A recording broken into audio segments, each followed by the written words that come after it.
ઓમ નમઃ સદેભ્યઃ ઓમ નમઃ સદેભ્યઃ ઓમ નમઃ સદેભ્યઃ. અન્ય સમય અને અનન્ય સમય. ગઈકાલે આપણે માર્ગ પ્રકાશક શાસ્ત્રને આધારે શ્લોકોની ચર્ચા ગઈકાલે લીધી હતી. 2 શ્લોકો આવ્યા હતા. 18 ગાથાઓ છે નિશ્ચય પરમ આવશ્યક અધિકારમાં. 254 નંબરના કળશમાં આચાર્યશ્રીએ પદ્મ બ્રહ્મલધારી દેવે એક શ્લોકમાં શબ્દ આપેલો, આ જન્મમાં સ્વવશ મહામુનિ એક જ સદા ધન્ય છે, જે અનન્ય બુદ્ધિવાળો હોવાથી સર્વે બહારના કર્મોથી બહાર રહે છે. સરળ શબ્દોમાં કહીએ તો સ્વવશપણું જેને કેળવાયેલું હોય એનું પરવશપણું છૂટેલું જ હોય, અથવા એમ કહો પરવશપણું છૂટેલું હોય એનો અર્થ જ છે કે તેઓ સ્વવશ હોય. સ્વ સમય પર સમય, સમયસારજીમાં આવા શબ્દોના પ્રયોગ છે. સ્વ સમય અને પર સમય. દ્રવ્ય ભાવ અને નો કર્મ. કર્મ પૂતગલોમાં જે વર્તે એને પર સમય કહેવાય, અને દર્શન જ્ઞાન ચારિત્ર્યમય સ્વભાવ ભાવમય આત્મ સ્વભાવમાં વર્તે તે સ્વ સમય કહેવાય. હમણાં મને એક વાત મગજમાં આવતી હતી જ્યારે આ વાત ચાલતી હતી. શબ્દો કેવા ભારે ભરકમ આવ્યા. તપોધનાભાસ. શૈલાબેન, તો મને જયપુરના દિવસો યાદ આવતા હતા અને હું એકલો દાંત કાઢતો હતો. અમે લોકો જ્યારે જમવા બેસીએ ને તો થાળીઓ બધી મૂકેલી હોય એક જગ્યાએ, જેમાં રિસેપ્શનમાં વગેરે જતા હોય, લગ્ન વગેરે પ્રસંગમાં જતા હોય, ડીશ મૂકી હોય, આપણે ડીશ લઈને લેવાનું હોય. એમાં જે થાળીઓ મૂકેલી હોય અને થાળીઓ પોતપોતાની લઈને આપણે બેસવાનું હોય. એ થાળી ઉતાવળમાં લઈને જ્યારે બેસી તો ગયા, પણ થાળીમાં પાણીના જળના છાંટા હોય કે કંઈ ગંદકી હોય, ગંદારો હોય, તો ન્યાયમાં અમે લોકો ન્યાય દીપિકા, પ્રમેય રત્નમાલા, પરીક્ષા મોક બધા ન્યાયના ગ્રંથોમાં એક પ્રકરણ આવે છે, લક્ષણ અને લક્ષણાભાસ. તો લક્ષણનું તો લક્ષણ આવે જ આવે. લક્ષણ કોને કહેવાય? એ ઘણી બધી મળેલી વસ્તુઓમાંથી જે પૃથકપણું બતાવે, દર્શાવે એને લક્ષણ કહેવાય. પણ લક્ષણાભાસનું લક્ષણ બહુ જોરદાર આવે. એ મને યાદ છે સારી રીતે. 11મા ધોરણમાં જયપુર ગયા, 4-5 મહિના થયા હશે માંડ.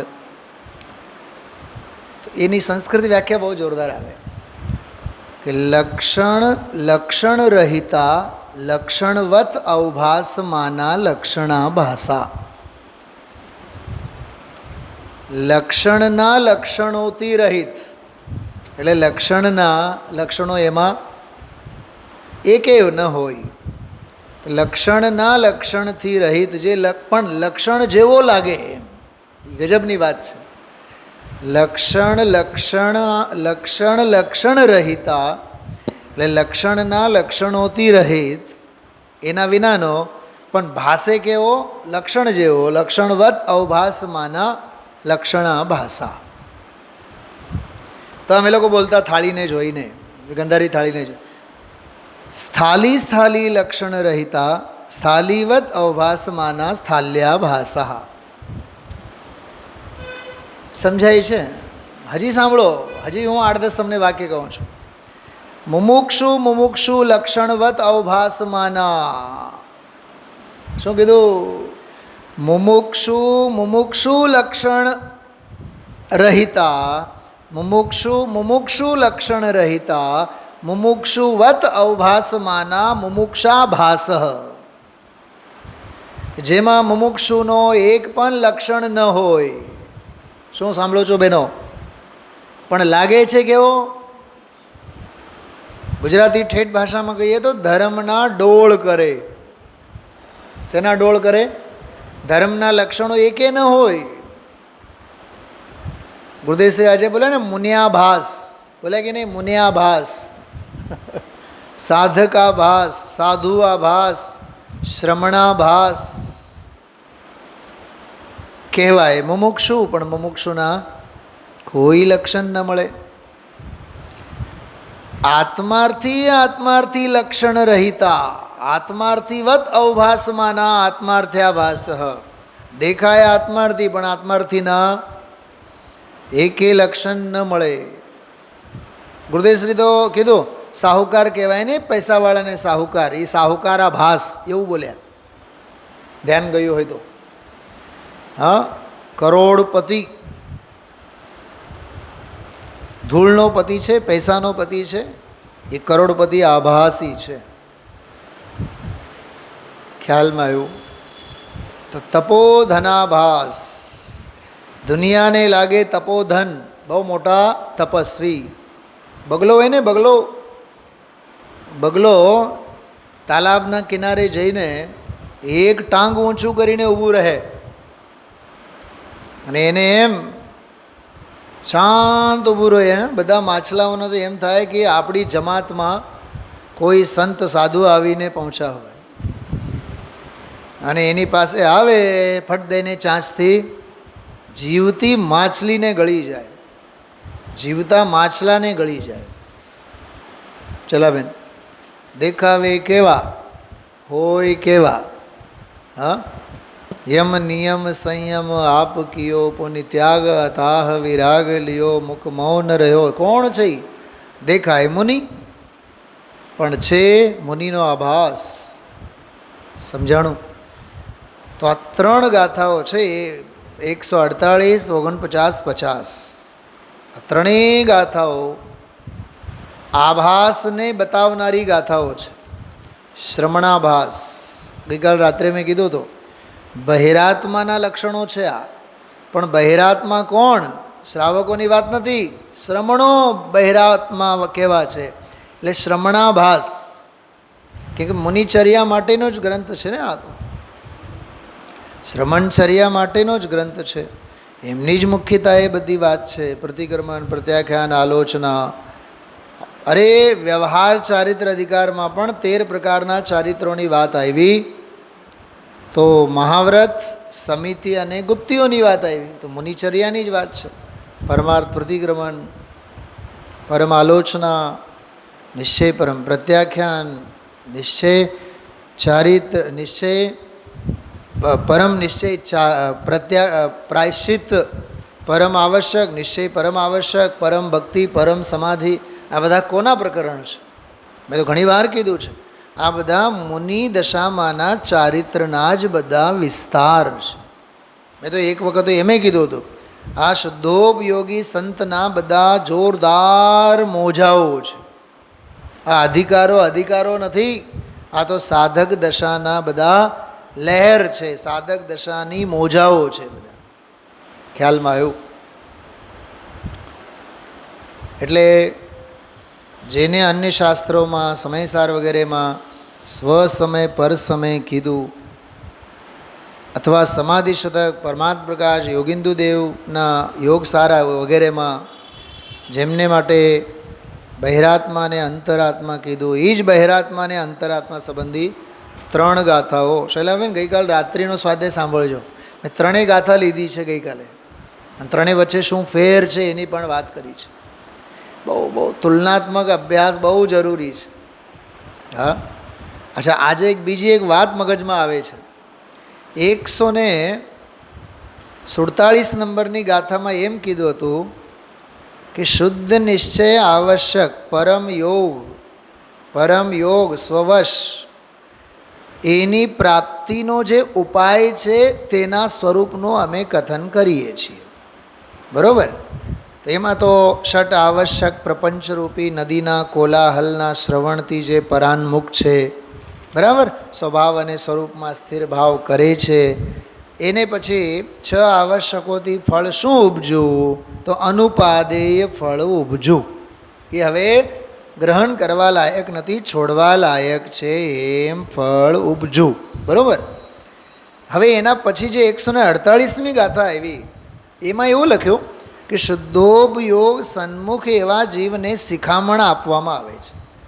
મને એક વાત સમજાતું નથી કે બહિર્મુખ છે એને શિખામણ આપવાની કે જે સ્વરૂપ અને સ્વભાવને સન્મુખ છે એને શિખામણ આપવાની? બોલો, કંઈક બોલો બધાય. બોલો ભાવનાબેન, બોલો તમે. જે દાંડાઈ કરે છે એને શિખામણ આપવાની કે જે સારા રસ્તે છે એને શિખામણ આપવાની? દાંડાઈ કરે છે એ તો કરવાનું જ છે, એ તો ભમવાનું જ છે. એટલે એક વાત સમજો, ઉપદેશ અંતરાત્માને જ હોય, બહિરાત્માને ઉપદેશ જ ન હોય. હા, મહાભાગ્યે મહાસૌભાગ્યે ઉપદેશ એના કાને પડે અને અંદરનું કામ કરી લે તો અનાદિ અપ્રતિબુદ્ધપણું છોડીને એ પ્રતિબુદ્ધ થઈ જાય. 38મી ગાથાનો છેલ્લો અંશ આજનો પ્રવચનનો, યોગ્ય ગુરુ વડે સમજાવવામાં આવતા આહા હા હા, અંદરમાં એવો અપ્રતિહત ભાવ ઉછળ્યો કે હવે મોહનો અંકુર પણ પેદા ન થાય. પામ્યા હવે નહીં છૂટે. કહેનારાય ભગવાન થવાના, પરમાત્મા થવાના, અને સાંભળનારા પણ 2 4 6 ભાવમાં પરમાત્મા થવાના. મને તો ઘણીવાર વિચાર આવે, 39મી ગાથાથી આગળની ગાથાઓની ગરજ જ નહોતી. 38માં જ બધું અપ્રતિહતની પ્રાણ પ્રતિષ્ઠા તો 38માં થઈ જ ગઈ ને. હવે શું વિસ્તાર એનો? એમ વિચાર આવે. હા, વાહ, કેટલી સરસ વાત કરી ગુરુદેવશ્રી. સત ભગવાન આત્મા, સતની સતી. હા હા, કઈ સતી? અંજના સતી. મને વિચાર આવ્યા કે કોઈ એમ પૂછે કે જૈન ધર્મની 5 મહાસતીઓની વાત કરું, કરો એમ. કદાચ જો આજે ઓલા કાર્યક્રમમાં હશે તો મને વિચાર આવે, મને કોઈ પૂછે કે ભાઈ 5 સતીઓના નામ બતાવો, તો હું એમ કહું તમારો પ્રશ્ન જ ખોટો છે. કે સતી એક જ છે. જૈન ધર્મમાં મહાસતી તો એક જ છે. કોણ? સતની પરિણતિ, તે સતી. હા, અનુભૂતિ, સ્વાનુભૂતિ, બોલો, શુદ્ધાત્માનુભૂતિ, સ્વરૂપની અનુભૂતિ, સ્વભાવની અનુભૂતિ, અતિન્દ્રિય આનંદ જ્ઞાયક ભાવની અનુભૂતિ, બોલો, પ્રાપ્તની પ્રાપ્તિ. શું કીધું? પ્રાપ્તિની પ્રાપ્તિ નહીં, પ્રાપ્તની પ્રાપ્તિ, સતની સતી. વાહ, ગજબ ગજબ શબ્દ આવ્યો. તો આ ગાથામાં એમ કીધું કે શુદ્ધોપયોગ સન્મુખ જીવને શિખામણ આપે છે. કેમ કે સમજવું તો એ જ છે ને, શિખામણને ઝીલે એને જ સમજાવવામાં આવે ને. હા, સ્વાધ્યાય કોને માટે બતાવો નીતાબેન? રસ્તે રખડે એને માટે કે બેસીને સાંભળે શ્રદ્ધાથી એને માટે? દુકાન ખોલીને દુકાનદાર બેઠો હોય, માલ કોને માટે પ્રવીણજી? રસ્તે જે રખડ્યા રાખે છે એમને માટે? માલ તો અત્યંત ગરજની ભાવનાથી દુકાનના 2-3 પગથિયા ચડે. હું જ્યારે બજારમાં જાઉં ને તો કોઈ દુકાનની સામે 3 પગથિયા જોઉં ને તો મને સમયસાર જ યાદ આવે. સમ્યક દર્શન, સમ્યક જ્ઞાન અને સમ્યક ચારિત્ર. જાણે કે વિચારીને જ 3 પગથિયા કર્યા હોય. તમે દુકાનની સામે બહુ ઝાઝા પગથિયા ન હોય, જેની સામે 1 પગથિયો દેખાય ને મને એમ જ થાય કે એ જ્ઞાયક ભાવ. 2 હોય એટલે બહિરાત્મા, 1 ને છોડો અંતરાત્મા થાવ. 3 હોય તો સમ્યક દર્શન, જ્ઞાન અને ચારિત્ર. હા, ચાર હોય તો અનંત જ્ઞાન, અનંત દર્શન, અનંત સુખ, અનંત વીર. દર્શનાચાર, જ્ઞાનાચાર, તપાચાર, વીર્યાચાર. પાંચ હોય તો પંચપરમેષ્ઠી. આપણે તો સિદ્ધાંત થકી જ વિચારવાનું ને. ખ્યાલમાં આવે છે?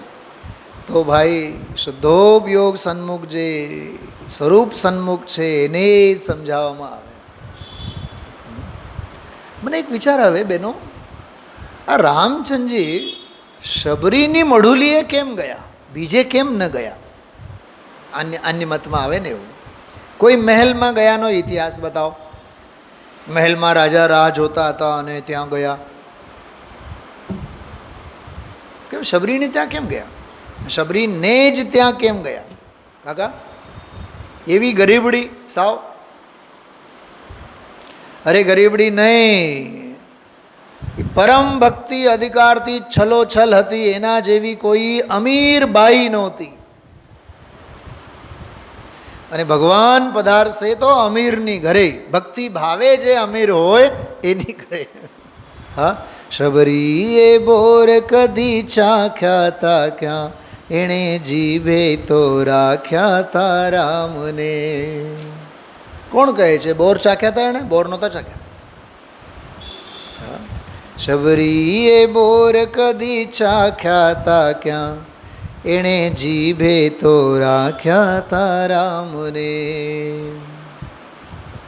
એક પછી એક બોર ચાખવાનું નામ લઈ, અંદરથી ચાખ્યા તા રામને. એને અંદરથી તો રામને ચાખ્યા હતા. તો રામ તો એની ઘરે જ જશે જે એને અંદરથી ચાખવા માગે છે. એમ આ જ્ઞાયક સ્વભાવ ભાવ ભગવાન આત્મા પણ એમની પરિણતિમાં જ આવશે, સત સાહેબ આવશે, જેની સતની સતી પરિણતિ પલક પાવડે બિછાવીને રાહ જોઈને બેઠી હોય. સતી અનુભૂતિ. શુદ્ધોપયોગને સન્મુખ જે જીવ છે એને જ શિખામણ આપવામાં આવે છે. તો સ્વ સમય, પર સમય, બહિરાત્મા, અંતરાત્મા, એને માટે આ માર્ગ પ્રકાશક ગ્રંથમાં અન્ય સમય અને અનન્ય સમય. અનન્ય સમય જો કે એમાં શબ્દ નથી, એમાં ક્યાંય ગોતતા નહીં. મેં ગઈકાલ રાત્રે એની વાત કરી છે. અન્ય સમયનો વિરોધી છે અનન્ય સમય. જેમ એકનો અનેક થાય, નિત્યનો અનિત્ય થાય. તો જે અનન્ય ધી એટલે અનન્ય બુદ્ધિએ પોતાના સ્વભાવમાં એવા લવલીન થયા કે હવે રહી હે અનંતાનંત યથા તથા શિવ પરિણમે. અરહંત અને સિદ્ધ ભગવાન સદા સદા શાશ્વત કાળ માટે જેવો સ્વરૂપમાં જ છે એવા તે અનન્ય સમય. સમય એટલે આત્મા પોતાના સમય સાથે જે અનન્ય ભાવે હવે પરિણમેલા છે. સમજાય છે? હવે સંસારમાં પાછું નહીં આવે. હવે દ્રષ્ટિ મોક્ષ, મોહ મોક્ષ, જીવન મોક્ષ, જીવન મોક્ષ કરીને અરહંત અવસ્થા અનંત ચતુષ્ટય સંપન્ન દશા પ્રગટ થઈ. હવે તો દેહનો પણ ત્યાગ કરીને દેહ મોક્ષ પણ કરશે સિદ્ધ ભગવાન. એટલે અનન્ય સમય. અને જે એના નીચેવાળા છે એ બધા જીવોને એક જ શબ્દથી કીધું. જો પહેલે, બીજે અને ત્રીજે ગુણસ્થાનવાળા અન્ય સમયમાં બહિરાત્મા અને ચોથેથી 12વાવાળા બધા અન્ય સમયમાં અંતરાત્મા. શું કીધું? અન્ય સમયમાં બે પ્રકાર, બહિરાત્મા અને અંતરાત્મા. તો 1 થી 12 ગુણસ્થાન અન્ય સમયમાં, અને 13મો અને 14મો ગુણસ્થાન અને ગુણસ્થાનાતીત ભગવાન બધા અનન્ય સમયમાં. બે શબ્દોમાં 14 ગુણસ્થાનો આવ્યા અને ગુણસ્થાનાતીત દશા પણ આવી. જો આ મેં ગઈકાલ સવારે નહોતી વાત કરી, સહેજે હમણાં યાદ આવી. અન્ય સમય એટલે બહિરાત્મા, પહેલા, બીજા અને ત્રીજા ગુણસ્થાનવાળા. અને અનન્ય સમય એટલે ચોથેથી લઈને 14મે ગુણસ્થાન સુધી અને એના પછી પણ ગુણસ્થાનાતીત દશામાં પણ. શું ગજબ ગજબ છે બધું આ. હા, તો અન્ય સમયમાં જે બહિરાત્માની વાત કરી છે, હવે સાંભળજો બહુ એકાગ્ર કરીને. દેહ જીવ કો એક ગિને બહિરાત્મ તત્વ મુધા હૈ. છડાળામાં બહિરાત્માની આવી વ્યાખ્યા આવે, એની અહીંયા વાત નથી. એ ઓલા સામાન્ય એની વાત નથી. દેહમાં આત્મબુદ્ધિ જોકે છે તો એ જ, પણ આનું થોડુંક લેવલ જુદું છે. શું કીધું? બોલો, દેહમાં આત્મા માનનારો એ તો નિગોદમાંય છે, એ તો અન્ય પર્યાયોમાંય છે. 2 ઇન્દ્રિય, 3 ઇન્દ્રિય, 4 ઇન્દ્રિય, 5 ઇન્દ્રિય. પણ આ તો દ્રવ્યલિંગી તપોધનાભાસ શ્રમણાભાસ દ્રવ્યલિંગી મુનિ છે. એટલે આ જૈન છે. જૈન છે. જૈનના નામે વ્રત સંયમ વગેરે બધું બહારનું કરે છે. અમને બધું બહુ બોલતા આવડે, અમને બધું બહુ શીખવાડતા આવડે, અમને તપ કરતા આવડે, ઉપવાસ તો અમે કરી જાણીએ, આંબિલ તો અમે કરી જાણીએ, તીર્થયાત્રા તો કોઈ અમારાથી શીખે. એમ બાહ્ય ક્રિયાઓ કરી કરીને જે લોક ખ્યાતિ અને પ્રસિદ્ધિ માને છે, માગે છે, એવો વ્યવહારાભાસી, એવો તપોધનાભાસી, એવા શ્રમણાભાસી. આજે અષ્ટપહોડ યાદ કર્યા હતા? અષ્ટપહોડ, અષ્ટપાહુડના ભાવ પાહુડમાં તો ભાંડ શબ્દનો પ્રયોગ કરેલ છે. શ્રમણાભાસ માટે કયા શબ્દનો? શું ભાંડ થાય? ભાંડ શું થાય? કોને કહેવાય ભાંડ? અરે લોકરંજક છે, મનોરંજક છે. નગ્ન અવસ્થા ધારણ કરી, બીજાને મંત્ર તંત્ર આદિક આપી, બીજાને બહુ રાજી રાજી રાખી, પોતાનો આહાર અને ઔષધ પાણી અંગેની વ્યવસ્થા કરાવે. આપણે 32 અંતરાય આહારના બધા ગુણદોષોની બધી જ્યારે વાત કરી છે ત્યારે ઘણી બધી વાત કરી છે. જેની ઘરે આહાર લેવાનો હોય એની પ્રશંસા નહીં કરવાની, એના વખાણ નહીં કરવાના, એની રસોઈના વખાણ નહીં કરવાના. ટૂંકમાં એના બધા ઘર પરિવાર અન્ન આહાર બધા એના વખાણ કરીને આહાર લેવો એ અનંતી માયાચારી છે. બધા મોક્ષમાં પ્રકાશકમાં લખેલા છે બધા 46 પ્રકારના દોષો, 32 પ્રકારના અંતરાયો. આપણું ગ્રહસ્થ જીવન કેવું છે પ્રવીણજી? કોઈની ઘરે આપણે જઈએ, સમજો કે હું જ જાઉં, સમજો નીતાબેનની ઘરે ગયો તો હું સાવ મૂંગો મરું નહીં એમનેમ જ. દીકરી કેમ છે ને, જમાઈ કેમ છે ને, ફલાનો અને ઢીકણું કાંઈ નહીં પૂછું ને તો એને તો એમ થાય પંડિતજીને તો કાંઈ રસ જ નથી. શું રસ નથી? જ્યાં સુધી એના દીકરા દીકરી, જમાઈ, ઘર પરિવાર, એના ઘરના વખાણ, બંગલાના વખાણ, ગાડીના વખાણ, અરે એના પરિગ્રહના ચેતન અને અચેતન પરિગ્રહની નોંધ હું નથી લેતો તો સામેવાળાને ગમતું નથી. ભરતભાઈ બોલો. અને જરીક હું તમારા નો કર્મોમાં રસ લઉં ને, હા, એટલું જ જે ગાડીમાં તમે તેડવા આવ્યા હો એટલું જ કહું, તમારી ગાડી તો બહુ હાઈ ક્લાસ છે, ભલે ને હોય ભંગાર 25 વર્ષની. અરે સાહેબ, મારું મેન્ટેનન્સ હું એકલા હાથે ચલાવું, હું કોઈને કોઈ દી ન આપું. પણ બહાર ગામ જ્યારે જઈએ ને ત્યારે ડ્રાઈવર હોય, ડ્રાઈવરને માટે બીજી ગાડી રાખી છે, આ ગાડી તો મારા માટે જ. પછી જે ગાડીના વખાણ કરે, જિંદગીમાં કોઈ દી પોતાની બાયડીના વખાણ ન કર્યા હોય. કંઈક સમજાય છે હું શું કહું છું? ભાઈ સાહેબ, નીતિનભાઈ, શું નામ? મહેન્દ્રભાઈ. એટલે આ જીવને ગાડી ઘોડા ઘર મકાનના વખાણ ગમે છે. અમે હમણાં મઈ મહિનામાં જ્યારે ગયા તો અમારા બહુ જૂના પ્રિન્સિપલ સ્કૂલના, આજની તારીખમાં પણ બહુ સારા સંબંધો છે. પહેલી વખત હું એમની ઘરે મળવા ગયો. ચાલો પગે લાગીએ, મળીએ, ગુરુજી કેમ છે કેમ નથી. તો માંડ હું 5 મિનિટનો સમય હું ત્યાં લઈને ગયો હતો. મળીને આવીએ, હજી જઈને બેઠા, પાણી નથી પીધા, તરત જ ઊભા થઈને હલો તમને ઘર બતાવીએ. અને ઘર 36 વર્ષ જૂનો. હું તમને સાચું કહું, હમણાં હું જેની ત્યાં રોકાઈને આવ્યો ને 22,000 સ્ક્વેર ફૂટમાંનો મકાન હતો નીતાબેન. આ રાજકુમાર કોલેજ જેવો હતો, મોટામાં મોટો, 60-70 જણા નોકરો ચાકરો. પણ છતાં આપણને નથી નોકરો પ્રત્યે, નથી એના ગાડી પ્રત્યે, નથી એના બંગલા પ્રત્યે આપણને રસ જ નથી. ચક્રવર્તી કી સંપદા ઇન્દ્ર સરી કે ભોગ, કાગ વીટ સમ ગિનત હૈ સમ્યક દૃષ્ટિ લોગ. આવી તો આપણા ભાવો અને આપણી પરિણતિ છે. સમજાય છે શું કહું છું? પણ એ 40 વર્ષ જૂનો મકાન મને બતાવ્યો, જો અહીંયા આ ફલાણું છે, આ ઢીકણું છે, આ છે, તે છે. તમારે ક્યારેક ઓલા ઘરના મકાનના વાસ્તુમાં આવે, કોઈ દી હું રસ લઉં છું તમારું મકાન જોવામાં? હમણાં ગયા હતા આપણે, બોલ લીના, મને રસ જ નથી વંદનાબેન, જરાય રસ, સ્વપ્નમાંય નથી. અને કોઈ દી ખોટું નહીં લાગે આપણને, કીધું ન હોય, બતાવ્યું ન. એમાં શું છે? જડના દર્શન શું કરવાના? એ તો સ્કંદ સ્કંદ છે. શું છે એ? સ્થૂળ સ્થૂળ સ્કંદ છે. સ્થૂળ સ્થૂળ સ્કંદ છે. અહીંયા તો બધું મૂકી મૂકીને આ માર્ગે આવેલા, પણ દયાદાન વ્રત સ્વાધ્યાય વગેરેમાં હા કેટલું સરસ આવ્યું. એ તપોધનાભાસ, કાંક્ષાથી સ્વાધ્યાય કરે. અમને આવડે, અમારી પાસેથી સાંભળો, અમે તમને સમજાવી દઈશું.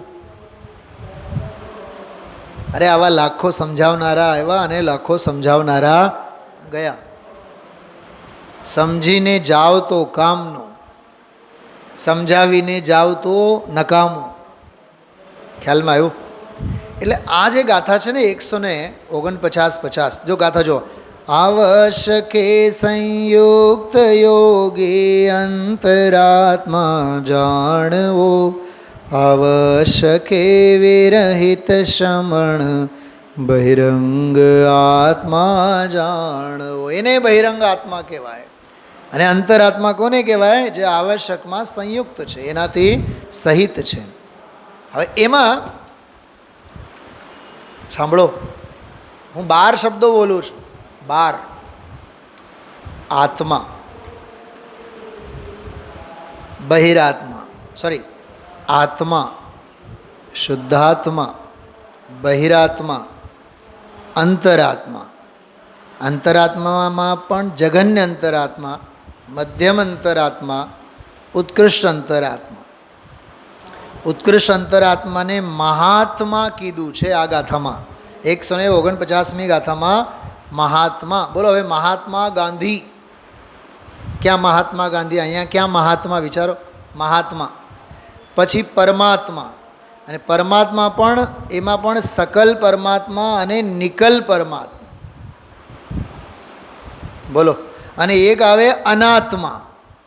તો આત્માથી અનાત્મા સુધી આ બધા શબ્દો, એનો અભ્યાસ હોવો જોઈએ કે નહીં? વિચાર તો આવવા જોઈએ કે નહીં? તમે લોકો એમને સાંભળીને ઘર ભેગા નહીં થાવ. આ બધું બહુ આત્મસાત કરવા જેવો વિષય છે. હા, ફરીથી નહીં બોલું, કેમકે આ કાંઈ કથા નથી. ગરજ હોય તો ફરીથી સાંભળો. પણ આત્માથી લઈને અનાત્મા સુધી, આત્માથી લઈને પરમાત્મા સુધી, વચ્ચે મહાત્મા આવે, અંતરાત્મા આવે, જઘન્ય અંતરાત્મા, મધ્યમ અંતરાત્મા, ઉત્કૃષ્ટ અંતરાત્મા, એ બધાની કથા આમાં કરી. બહિરાત્માને પણ સમજાવ્યા જે આવશ્યક રહિત છે તે. હવે 50મી ગાથા જો. 150મી ગાથા. જે બાય અંતર જલ્પમાં વર્તે, અરે બહિરાત્મ છે, જલ્પો વિશે વર્તે નહીં, તે અંતરાત્મા જીવ છે. બહુ ગજબની ગાથા. 150મી ગાથા. 149, 50 અને 51 આ 3 ગાથાઓ છે બહિરાત્મા અને અંતરાત્માવાળી. 151મી ગાથા જુઓ. વળી ધર્મ શુક્લ ધ્યાન પરિણત અંતરાત્મા જાણજે, ને ધ્યાન વિરહિત શ્રમણને બહિરંગ આત્મા જાણે. જો શ્રમણાભાસ, શ્રમણાભાસની મુખ્યતાએ આ બધી જ વાત ચાલે છે. જે તપોધનાભાસ, જેમ મેં કીધું લક્ષણાભાસ. હવે ગઈકાલે લગભગ અડધી કલાક ગુરુદેવશ્રી એક વિષયની ચર્ચા લીધી હતી અને આજે પણ 10-12 મિનિટ ચર્ચા આવી. હું એના તરફ આપ સૌનું ધ્યાન આકર્ષિત કરું છું. સંસાર જનિત, આ એક જ શબ્દ ઉપર જે ગુરુદેવશ્રીએ ચર્ચા લીધી છે. આત્મજનિત ન કીધું, કર્મજનિત ન કીધું, પરજનિત ન કીધું, અરે સ્વભાવજનિત ન કીધું, અરે ત્યાં સુધી કે પોતાની નબળાઈને લીધે થયું એમે ન કીધું. બસ પર્યાયમાં સંસાર છે, પર્યાયમાં એ આંશિક સંસાર છે, એટલો જ ઉપચાર જોઈને એને સંસાર જનિત કીધું. ખ્યાલમાં આવ્યું? એટલે નિખાલસ સ્વભાવ ભાવને કેવું રાખ્યા, છતાં કીધું સંસાર જનિત. પર્યાયમાં સંસાર છે ને, પર્યાયમાં એ પામરતા છે ને, જો કે છે એ પોતાની નબળાઈ જ, પણ ગુરુદેવશ્રી કહે છે પોતાની નબળાઈથી થઈ છે એમ નથી કીધું. એ જે વ્યાખ્યા છે ગઈકાલે આજે બેઉ ગજબની ચર્ચા એમાં આવી છે. એ આ કળશ છે 258 એમાં છે.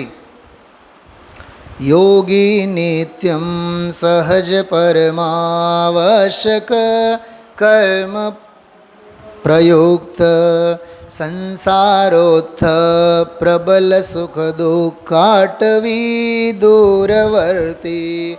સંસારના જે પ્રબલ સુખ દુઃખો છે, કર્મો એ કરાવ્યા નથી, સંયોગે કરાવ્યા નથી, સંયોગોથી થયા નથી, અને સ્વભાવ પણ એ સુખ દુઃખને કરે એવો સ્વભાવ નથી. તો પછી કેવી રીતે છે કે સંસારોત્થ, એ સંસાર જનિત છે. તો આ ગજબની અપેક્ષા છે. સંસારોત્થ પ્રબલ સુખ દુઃખાટવી દૂરવર્તી. એનું પણ એક બહુ જબરદસ્ત વાત આવી. સંસાર જનિત જે સુખ દુઃખ છે, કહે છે સમ્યક દૃષ્ટિ સ્વવશ યોગી આત્મા એનાથી દૂરવર્તી છે. શું કીધું? સમ્યક દૃષ્ટિ અંતરાત્મા એનાથી દૂરવર્તી છે, અને મિથ્યા દૃષ્ટિ બહિરાત્મા સ્વભાવથી દૂરવર્તી છે. વાહ, ગુરુદેવશ્રી આવું જ કીધું. ખ્યાલમાં આવ્યું? બહિરાત્મા સંયોગોને રવાડે ચડેલો છે એટલે સ્વભાવથી દૂરવર્તી છે, અને અંતરાત્મા સ્વભાવે વિરાજેલો છે એટલે વિભાવોથી દૂરવર્તી છે. એક વાત કરું બેન શૈલાબેન, એ વિભાવ ભાવોથી દૂરવર્તી છે એમ કહેવું એ આકિંચન્ય ધર્મની વ્યાખ્યા છે. એ બ્રહ્મ સ્વભાવ ભાવમાં લવલીન છે, નિકટ વર્તે છે, એનું નામ ઉત્તમ બ્રહ્મચરિત્ર. અસ્થિ આવી ને એમાં. હા,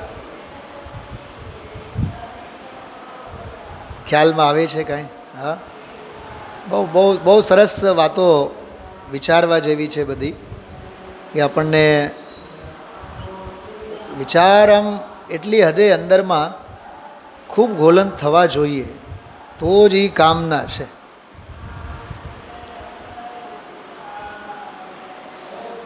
જો એક સરસ વસ્તુ બતાવું તમને.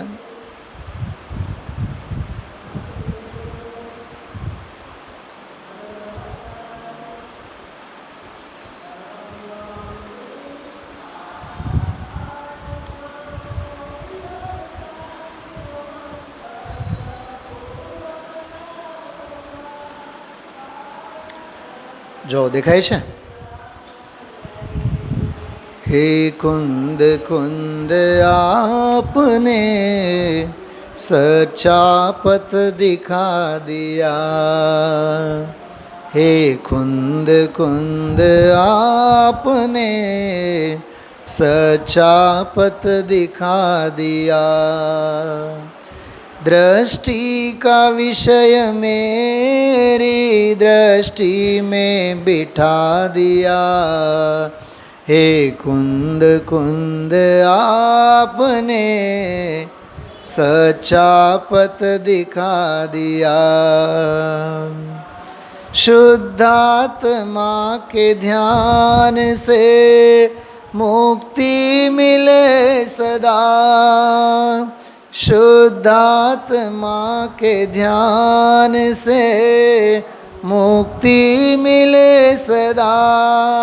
હવે જો હું જ્ઞાન માત્ર આત્મા पर भाव से जुदा, आराधना के काल में आराध्य बना दिया. હે પ્રભુ, તમે મને આરાધનાના કાળે આરાધ્ય બનાવી દીધું. ખ્યાલમાં આવે છે?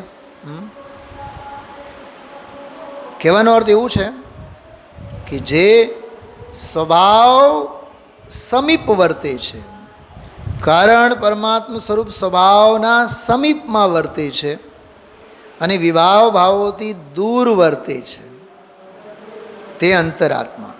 અને બહિરાત્મા વિભાવ ભાવોના સમીપ જ વર્તે છે. આહા, જો સમીપ વર્તે છે એ ભેદની ભાષા છે.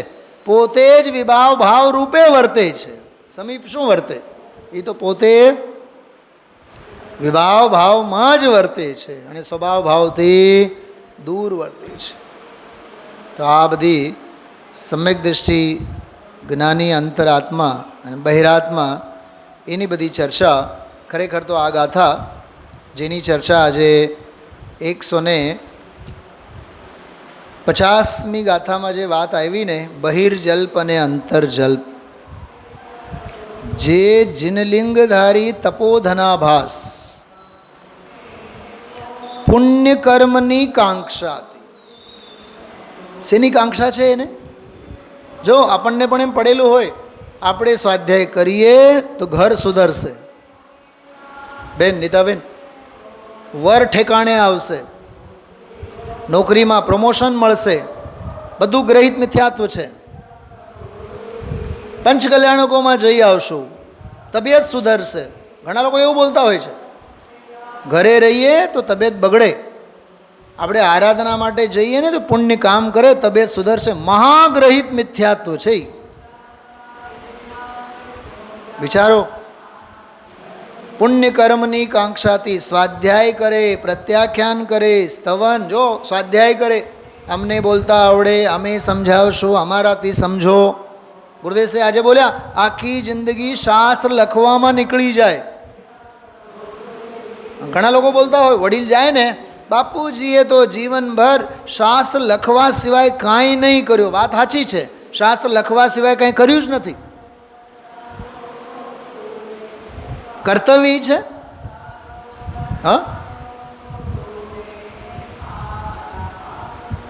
શું 99 વર્ષ સુધી હું આ ગાદીએ જ બેસું અને અહીંયા ગાદીએ બેઠા બેઠા પ્રાણ છૂટે, નીતાબેન, તો તમારે શું શિલામાં ઉપર લખી રાખવાનું? સુનિલભાઈ શાસ્ત્રી છેલ્લે દિવસે, જે દિવસે ગુજરી ગયા તે દિવસે પણ વ્યાખ્યાન કરતા કરતા ગયા.